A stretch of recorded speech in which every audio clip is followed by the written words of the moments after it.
एक कथा मैं कहना कभी नहीं भूलता कि एक बार महादेव की उपस्थिति में ब्रह्मा के सानिध्य में सब देवगण बैठे थे और भगवान को प्रसन्न होते हुए देखकर उनसे पूछा कि हम आपकी निजता, आपके सत्य को, आपके अस्तित्व को, आपकी मूल सत्ता को पहचानना चाहते हैं।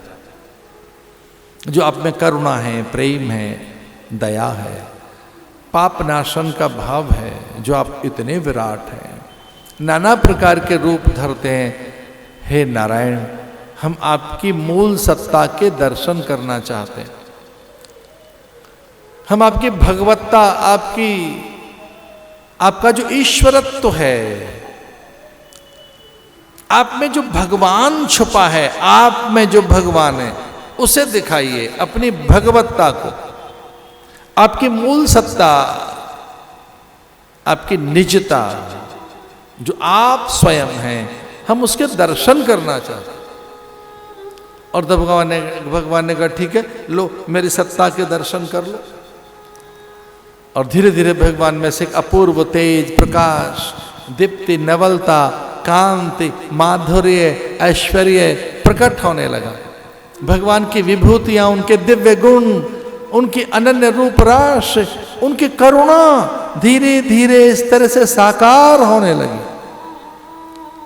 एक अपूर्व प्रकाश, आनंदोल्लास, उसमें बड़ा मौन, धैर्य, गांभीर्य, उसमें बड़ी लज्जा, बड़े उच्चतम मूल्य।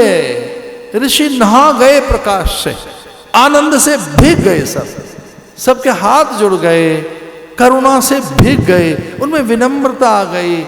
सबको ऐसा लगा कि हम मौन ही हो गए, लेकिन वो तो गुण बढ़ते ही जा रहे थे। उनका प्रकाश अपूर्व, उनका रंग रूप बदलने लगा, एक विद्युत प्रकाश, ऐसा लगा करोड़ों बिजलियां एक साथ हैं, पर वो आंखें नहीं उनसे विचलित हो रही हैं। आनंद बरस रहा है, रस बरस रहा है, और कुछ देर के बाद तो रस ही रस दिखाई देने लगा। वो सब भूल गए अपनी देह, गे, मन, बुद्धि, अपना रूप नाम, अपनी कोई सत्ता। सब रसासक्त होकर, रस अभिषिक्त होकर, रस में मग्न होकर रस का ही हिस्सा बन गए। वो भूल गए कि उन्होंने कोई प्रश्न किया था, उन्होंने कुछ पूछा था, जो कि आनंद रस, ब्रह्म रस। हाँ, काम में रस तो है भाई, छूने में, चखने में, सूंघने में, देखने में, ताक झांक करने में मजा तो है। ये छोकरे छपारे करते रहते हैं, अच्छी चीजें दिख रही हैं, यही दिख रहा है, एक फल तोड़ लें, किसी का कुछ और कर लें।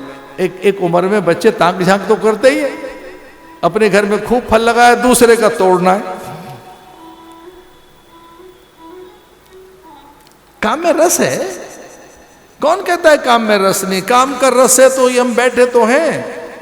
ये रंग रूप, रंगोली, अल्पना, बंधनवान, तोड़ द्वार, ये रंग रूप, ये कारपेट, कर्टन, क्रॉकरी, ये अच्छे कलर्स किए गए, झालर लगाई गई है, ये सब काम ही तो है, और क्या।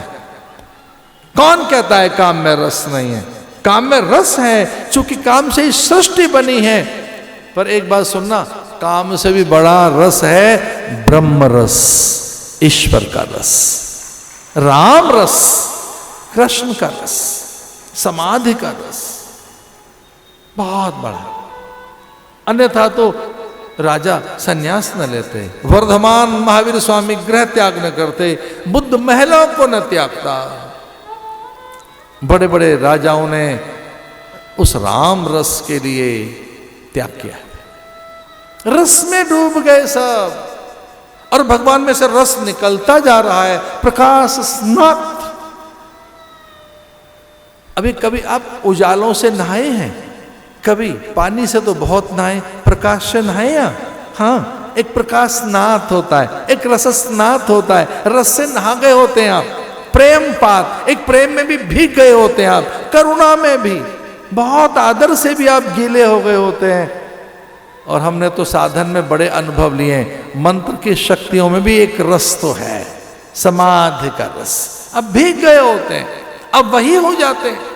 तो जितने ऋषि मुनि ज्ञानी गुणी थे वे सब भीग गए आनंद में, प्रेम में, करुणा में, प्रकाश में और खो गए। वो रस बढ़ता ही जा रहा था। और तब सबने देखा कि भगवान में से एक दिव्य काया निकली, रूपसी, एक अद्भुत सौंदर्य, माधुर्य, ऐश्वर्य, करुणा, मौन, उधीर, गंभीर, अतिशय अनुरागिणी। तब साहस करके पूछा ब्रह्मा ने, ये आप में कौन है, ये कौन है? तो भगवान ने कहा, यही मेरी माया, यही मेरा ऐश्वर्य है, ये मेरी करुणा।